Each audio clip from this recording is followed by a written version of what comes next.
Boa noite. Vamos dar continuidade ao nosso módulo sobre religião, religiosidade e Deus. E hoje nós vamos falar, refletir, conversar, principalmente refletir sobre o tema religiosidade. Carl Gustav Jung conta uma experiência interessante que ele teve com um dos seus pacientes em consultório. Ele narra que um homem de aproximadamente 45 anos, muito bem sucedido, empresário, casado, com filhos já adultos, resolve largar tudo e entregar a empresa aos seus filhos, porque agora, satisfeito e com todas as questões do ego atendidas, ele resolve então parar de trabalhar, viver no campo, curtir a vida, viver os momentos com sua esposa e deixar que os filhos tomassem conta agora do empreendimento, já que ele estava financeiramente agradado, estável e que não precisava mais trabalhar tanto. Então, esse homem que aparentemente não tinha problemas emocionais, nem financeiros, quem dirá psicológicos, abandona a empresa, entrega aos filhos, constrói uma casa e vai morar no campo.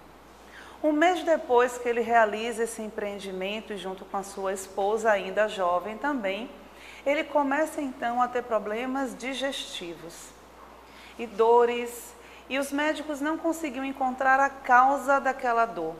E esses problemas, que inicialmente eram digestivos, se tornam gástricos, circulatórios, e esse homem então começa a ter uma série de sintomas físicos sem uma aparente causa ou uma doença específica. É nesse período que esse homem está tão conflituoso e com tanto sofrimento físico que um dos seus médicos faz a seguinte sugestão: por que você, que ainda é tão jovem e cheio de força e de energia, não volta a trabalhar? Você poderia, pelo menos uma vez por semana ou 2 vezes por semana, estar no escritório e os outros dias você ficava na casa do campo com sua esposa e poderia viver as 2 coisas ao mesmo tempo. Então, esse homem que de fato sentia que ainda tinha energia e forças para trabalhar, ele tira 2 dias da semana e volta ao seu empreendimento na empresa. E ele narra, depois a Jung, que chegando lá no primeiro dia, que ele senta e se apodera de novo da sua escrivania, quando ele pega os documentos, ele sente um aperto no peito e uma angústia, e algo dizia a ele: não é isso aqui, eu não quero mais fazer isso. E esse homem então levanta, vai embora e fica nas suas reflexões profundas do que de fato ele estava sentindo, já que nada o agradava. E é nesta crise que esse homem então vai buscar Carl Gustav Jung para fazer terapia. Então Jung narra que no seu primeiro dia de terapia ele entra no consultório, como tantos outros, e diz: bem, eu não tenho nenhuma doença, eu não tenho nenhum problema. Na verdade, até estou incomodado de estar ocupando o seu tempo. Mas, como já estou aqui, eu vou então narrar o que está acontecendo comigo, e narra para Jung a sua trajetória. Jung, então, olhando para aquele homem ainda jovem, robusto, cheio de energia, faz uma pergunta a ele: mas durante esses 45 anos você só fez isso? E esse homem, então, é impactado por esta pergunta: como só fiz isso? Eu construí um patrimônio, um império, eu sou um homem rico, bem-sucedido, minha família toda está muito bem, meus filhos muito bem criados e educados, como só isso? E Jung olha de novo para ele e diz: sim, mas e esse vazio no seu peito significa o quê? Porque se você tivesse feito tudo o que você deveria ter feito na sua vida, você não estaria sentindo esse vazio, o vazio existencial. Então, esse homem que não sabe ou sequer ouviu falar sobre sentido existencial, entra no quadro dos pacientes de Carl Gustav Jung, que no seu estudo profundo sobre o processo de individuação e encontro com o self, ele vai citar a fase em que vivemos, onde estamos caminhando como almas vazias, almas sem sentido, almas sem significado. Então, Jung vai, dentro do seu processo de estudo, dizer com toda propriedade: não fui eu quem criou para a alma uma função religiosa. Somente expus os fatos que comprovam que porque a alma é de natureza religiosa. Então, diante de fatos como esse, desse paciente, ele vai confirmar que todo o processo de individuação é um processo religioso. É um processo que conecta e que liga o homem de novo a Deus, ao seu Deus interno. Então, diante dessa percepção, ele vai afirmar que a alma é de natureza religiosa. Joana de Ângeles nos coloca em Triunfo Pessoal que essa função religiosa, a da conscientização espiritual do self, torna-se de excelente resultado terapêutico, auxiliando o ser humano a crescer e desenvolver o seu Deus interno.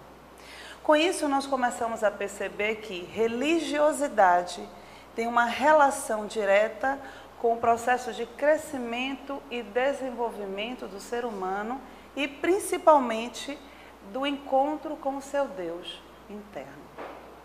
Então, como todos nós, e eu acredito que esse é um momento onde todos nós precisamos, não só pela situação atual do mundo em que vivemos, das cidades que vivemos, mas também no nosso próprio processo de transição do planeta, de mudança de condição planetária, mas como seres humanos, homens e mulheres, nesse processo e nesse convite de mudança e de transformação, mas principalmente como espíritas. Todos nós devemos nos perguntar como está a nossa relação com Deus, como está a nossa religiosidade. Eu simplesmente adoto um credo religioso, eu simplesmente todos os dias saio de casa e vou para a casa espírita, ou eu realmente me empenho no trabalho diário de me tornar um ser religioso? Então, Carl Gustav Jung faz um questionamento e eu peguei emprestado o questionamento dele para todos nós. Será que realmente possuo uma experiência religiosa e uma relação direta com Deus e, consequentemente, a certeza necessária de que poderei me preservar enquanto homem singular de uma diluição na massa? Essa pergunta, que pode parecer um pouco complicada, ela é extremamente importante para todos nós que estamos em um processo, primeiro, de individuação e de crescimento como ser humano, mas também em um processo religioso. Todos nós que participamos, trabalhamos e cooperamos dentro da seara espírita ou dentro de qualquer que seja a instituição religiosa. Será que realmente eu possuo, eu vivencio, eu experimento a religião? Será que de fato eu me entrego totalmente a essa vivência para que a experiência da religião aconteça dentro de mim? A grande questão e o que nos traz ao conceito da religiosidade é que a religiosidade é uma experiência emocional e sentimental com a religião. Então, a função da religiosidade em nós, essa busca da alma para vivenciar isso, nos traz uma experiência, como Jung chamava, do luminoso. É algo tão forte e tão penetrante que fala muito mais alto do que a minha própria identidade de ego, a identidade que eu conheço. Então, eu preciso ter uma relação direta com Deus a ponto de não me deixar perder dentro da relação coletiva e massificante da religião. E aí nós vemos tantos pensadores, filósofos, psicólogos da história da humanidade, que muitas vezes trouxe a própria questão da religião como um ópio ou como uma forma de massificação e de alienação do ser humano. E nós devemos nos perguntar se hoje eu não vivo a experiência religiosa de forma massificante e alienante, onde eu me perco dentro desse processo e não me dou a oportunidade de me tornar um homem e uma mulher transformado e modificado dentro da experiência e do credo religioso que eu escolhi.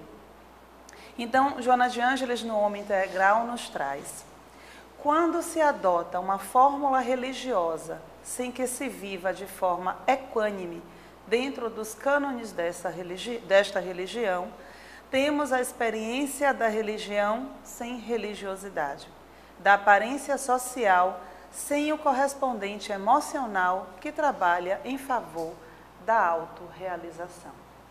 Quando nós vamos estudando e compreendendo toda essa proposta da série psicológica que a mentora nos traz, nós falamos muito das relações do ego e das relações do self. Falamos muito da relação eixo, do eixo ego-self.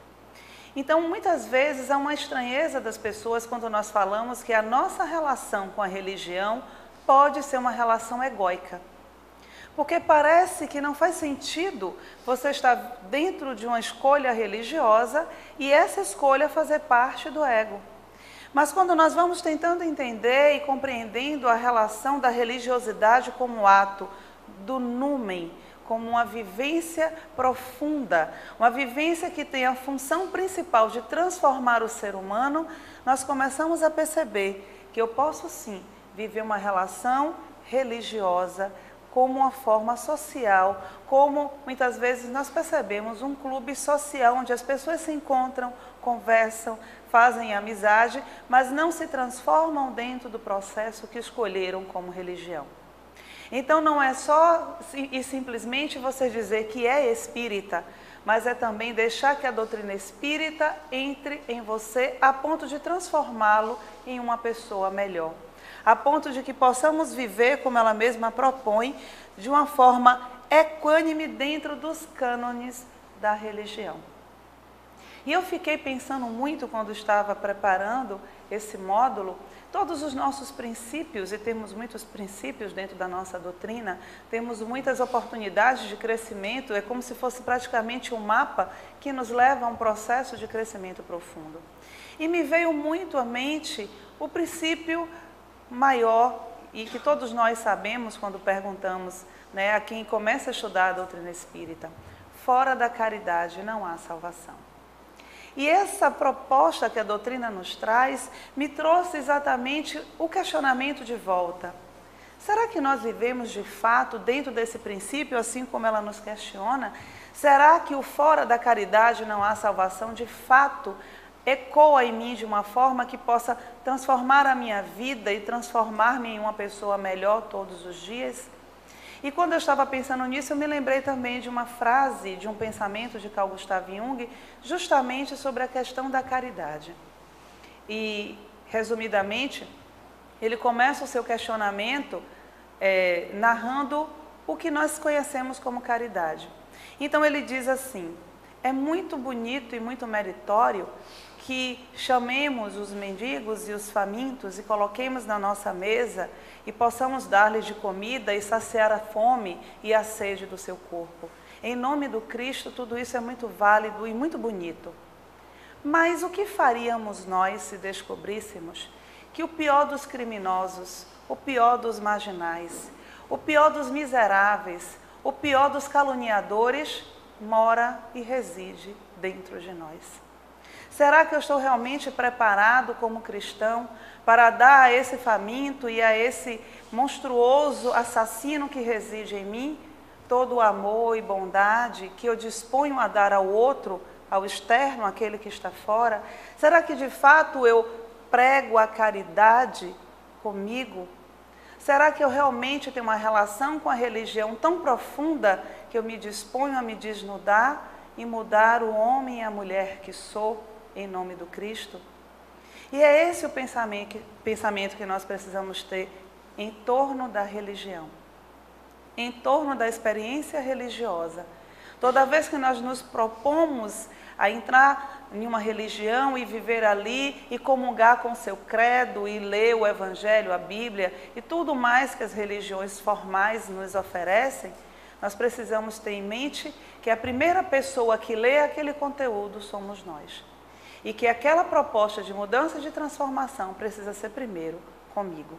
Porque se eu consigo me transformar, essa religião vai ser ótima e me salvará.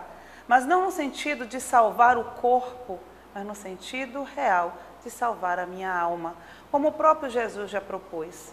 Não é só a cura do corpo que é o mais importante, mas a verdadeira cura, que é a cura da alma e do espírito.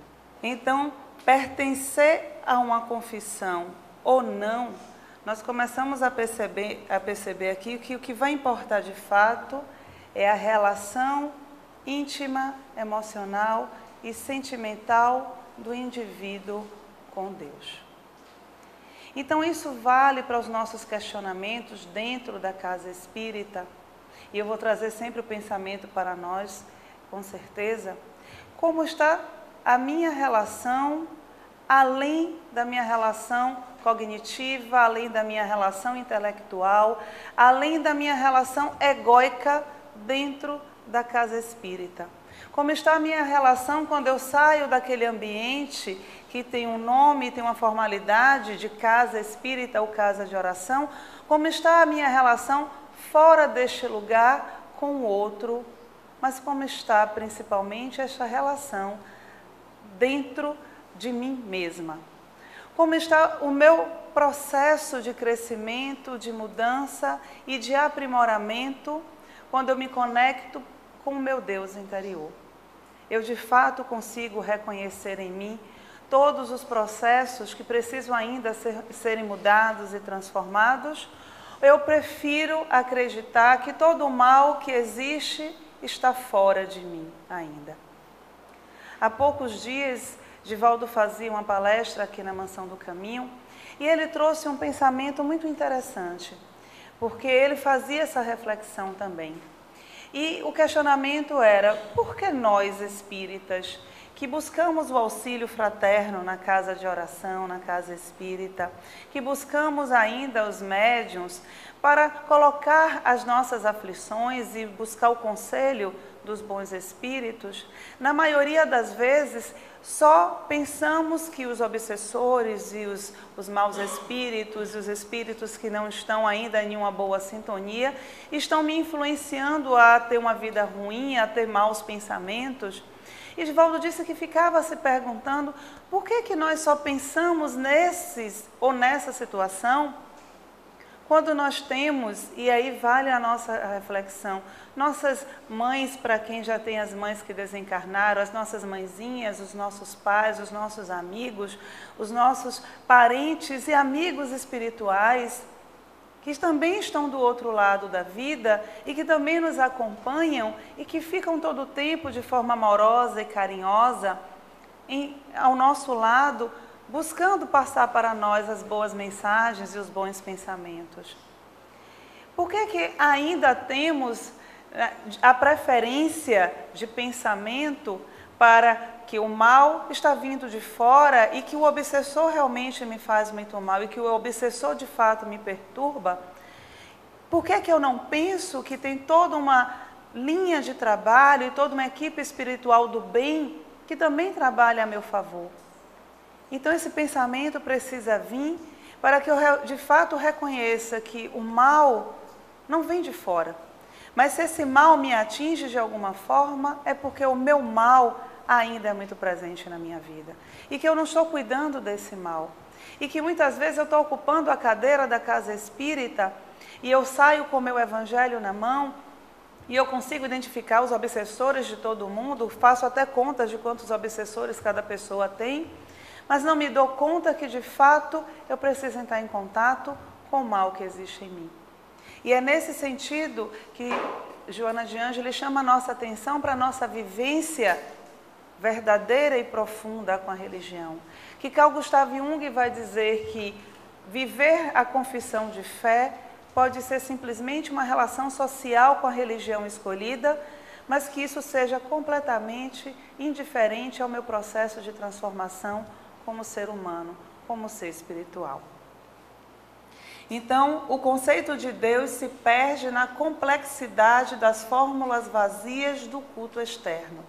E a manifestação da fé íntima desaparece diante das expressões ruidosas, destituídas dos componentes espirituais da meditação, da reflexão, da entrega. Disso resulta uma vida esvaziada de esperança, sem convicção de profundidade, sem madureza espiritual. E quando nós pensamos nesse conceito de Deus que nós veremos na nossa próxima aula, e nessa complexidade que Joana nos chama a atenção, das fórmulas vazias do culto externo, nós percebemos ainda o quanto vivemos a vida para fora. O quanto ainda, apesar de acreditarmos na continuidade da existência e acreditarmos que a vida continua e que nós temos ainda tantas outras oportunidades, nós vivemos uma vida como se essa fosse a nossa única experiência. Como se fôssemos deixá-la no momento da nossa desencarnação e não tivéssemos mais nenhuma outra chance. Esquecemos de viver um outro princípio da nossa doutrina. Nós somos espíritos. E a nossa verdadeira vida é a vida no mundo espiritual. E aqui é só mais um estágio para o nosso aprimoramento e a nossa aprendizagem. Então precisamos estar muito mais conectados com os nossos princípios e com o conhecimento que a nossa doutrina nos traz, porque se estivéssemos, como o próprio Jesus nos colocou, uma fé do tamanho de um grão de mostarda, muito provavelmente nós não nos queixaríamos tanto, nós não teríamos tanto medo de enfrentar a vida e todas as suas dificuldades do dia a dia, nós não reclamaríamos tanto, nós não acharíamos que a nossa família é um problema e que as pessoas estão vivendo ao nosso redor, porque nós somos seres especiais e elas estão atrapalhando a nossa jornada, e que muito provavelmente estaríamos inteiramente ocupados com a transformação íntima, profunda de cada um de nós. Então, é essa fé interna, essa relação, essa conexão que Jung vai chamar desse estreitamento, dessa relação profunda do ego com o self, e que para nós é essa consciência ampla da vida verdadeira, da vida espiritual. Que se tivermos de fato a coragem de enfrentarmos tudo isso, viveremos com muito mais profundidade, com muito mais realidade, como seres espirituais que somos. Então é necessário que a proposta religiosa se expresse no trabalho em favor do homem lúcido, ao invés da repressão daquele ser inferior que nele vige, ajudando-o a melhorar-se, a cooperar, evitando que se rebele e o agrida. Não dá para conceber mais uma relação religiosa onde a sombra não tem lugar na vida do ser. Todos nós precisamos ter essa consciência de que essa parte que existe em mim, ainda sombria, ainda negativa, precisa ser melhorada. Não cabe mais vivermos uma experiência religiosa incompleta, onde o mal está colocado em algum lugar e que deve ser banido. Onde eu simplesmente vou viver dentro de uma pessoa muito doce e muito simpática, mas que ainda tem pensamentos extremamente danosos e pouco saudáveis com relação ao próximo, com relação a mim. Onde eu ainda não consigo entender que quando Jesus coloca que dai a César o que é de César e a Deus o que é de Deus, se encaixa perfeitamente na minha relação com o ego e com o self. Onde eu preciso entender que as coisas do ego são as coisas do ego, mas as questões de Deus são as questões de Deus. E que eu vou vivendo então dentro da casa ou da proposta que seria a moradia de Deus, a casa onde temos o momento de experienciar toda uma profundidade grandiosa de espírito que somos, e dentro desse lugar eu ainda estou dando a César, ou dando a Deus o que seria de César. Então é importante que essa proposta religiosa esteja sempre a favor do homem lúcido, do homem que tem um direito e que é livre para se questionar, mas não para questionar a conduta do outro, mas para questionar e refletir a própria conduta. O homem que é corajoso o suficiente para reconhecer o próprio erro e melhorar-se, porque essa é mais uma das propostas da nossa doutrina, que eu seja hoje melhor do que ontem e amanhã melhor do que hoje. Mas esse processo de mudança só pode ocorrer se eu faço o meu processo profundo de reflexão, de meditação e de entrega ao Deus interno, que reside em mim e que fala comigo na minha própria consciência. Então Joana continua: o indivíduo necessita de um comportamento rico de religiosidade, isto é, de convicção interior, não de uma religião formal que muitas vezes o entorpece na ritualística ou na presunção de ser eleito em detrimento de outros.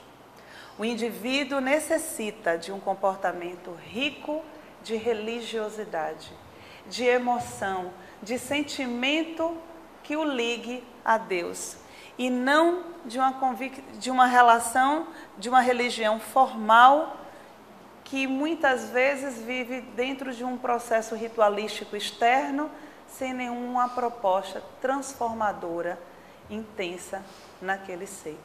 Onde muitas vezes nos colocamos na nossa soberba ou na nossa humilde soberba, acreditando que porque agora somos médiuns ou porque agora estudamos a doutrina, eu sou salvo e o outro é quem é o obsidiado, o perturbado e que está ali com a função de atrapalhar o meu processo de crescimento. Então precisamos estar a cada dia mais atentos ao nosso processo para que não acreditemos que somos aqueles seres eleitos por Deus, porque somos todos nós, desde o princípio, criados da mesma forma. E precisamos estar conectados e sermos fiéis a esse Pai amoroso que nos ama desde o início. E que quando nós não desenvolvemos em nós todo o nosso processo de transformação, o nosso processo de auto-amor também fica danificado. E quando eu não me sinto um ser merecedor do amor, eu não consigo me conectar também com Deus. Então, ao invés da proibição castradora e do dogmatismo irracional, agressivo, a liberdade de pensamento e de opção, a religião deve favorecer a investigação em torno dos fundamentos existenciais, das origens do ser e do destino humano, ao lado dos equipamentos da ciência, igualmente interessada em aprofundar as sondas das pesquisas sobre o mundo, o homem e a vida. Todas as vezes que eu me proponho a reler a obra de Joana, reler a série psicológica, uma das coisas que me chama muito a atenção, principalmente quando é um tema sobre religião ou religiosidade, é o fato desse espírito grandioso que se apresenta, e até todas as existências que nós sabemos, veio como uma religiosa e que se apresenta até hoje como uma freira. Isso é um espírito com a propriedade moral, ética e, é claro, com o crescimento espiritual que ela tem, pode falar com tanta propriedade dessas questões religiosas.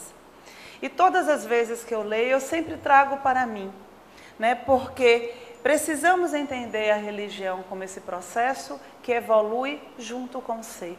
Essa religião que, como Kardec vai dizer, né, da própria doutrina espírita, que é uma religião que vai caminhar junto com a ciência. Mas que se em algum momento a ciência ser algo que a doutrina não concorde, que fiquemos com a ciência. E ela vem dizer, em outras palavras, que essa ciência que está igualmente interessada em aprofundar a sonda nas pesquisas sobre o mundo, o homem e a vida, precisa ser respeitada. Não ter fé na ciência, como muitos propõem, mas no sentido de que somos pessoas e seres livres para estarmos caminhando junto com esse processo científico, com o processo de crescimento, e a religião precisa acompanhar esse processo, porque isso não impede e não danifica a minha religiosidade, porque essa é uma experiência que vai ser vivida de forma individual, profunda e intensa pelo ser humano. Então, a fé religiosa, em sua necessidade de harmonização do ser humano, é uma experiência pessoal e intransferível, que pode ser despertada por outrem, todavia tem que ser vivenciada pelo indivíduo. Quantas vezes nós assistimos palestras lindas, intensas e profundas, mas a experiência é de cada um. Eu não posso fazer com que alguém sinta a experiência ou vivencie a minha experiência com Deus, com Jesus e com a espiritualidade, porque essa é uma relação minha e pessoal. É como se tentássemos conceituar Deus. Provavelmente ficaríamos muitas noites tentando chegar a um senso comum do conceito de Deus. Mas é essa propriedade que ela chama a atenção. A fé religiosa busca e passa pela harmonização do ser humano. Que por mais que tentemos passar isso para o outro, e muitas vezes tentamos ao familiar e colocá-lo e convencê-lo que ele precisa ser como nós, essa experiência é individual. Se eu sou um homem de bem, eu sou um ser religioso, independente do credo que eu abraço. Então todas as religiões são boas, porque se ela cumpre a função de modificar aquele ser e transformá-lo em um ser melhor, ela está fazendo o seu papel. Aquela pessoa está vivendo de fato o que precisa viver. E se eu sigo, e se eu sou aquele que estou disposto a ser próximo e íntimo de Deus, eu me aproximo do meu Deus interno, então eu estou vivendo na intensidade proposta pela religião. Então, já não se torna importante a religião, formal e circunspecta, fechada e sombria, mas a religiosidade interior que aproxima o indivíduo de Deus em toda a sua plenitude. E que essa seja a nossa proposta, que essa seja a nossa relação, a relação de entrega, de profundidade, de coragem de vencer os maiores desafios, que são os nossos desafios internos. Muita paz e até o nosso próximo encontro.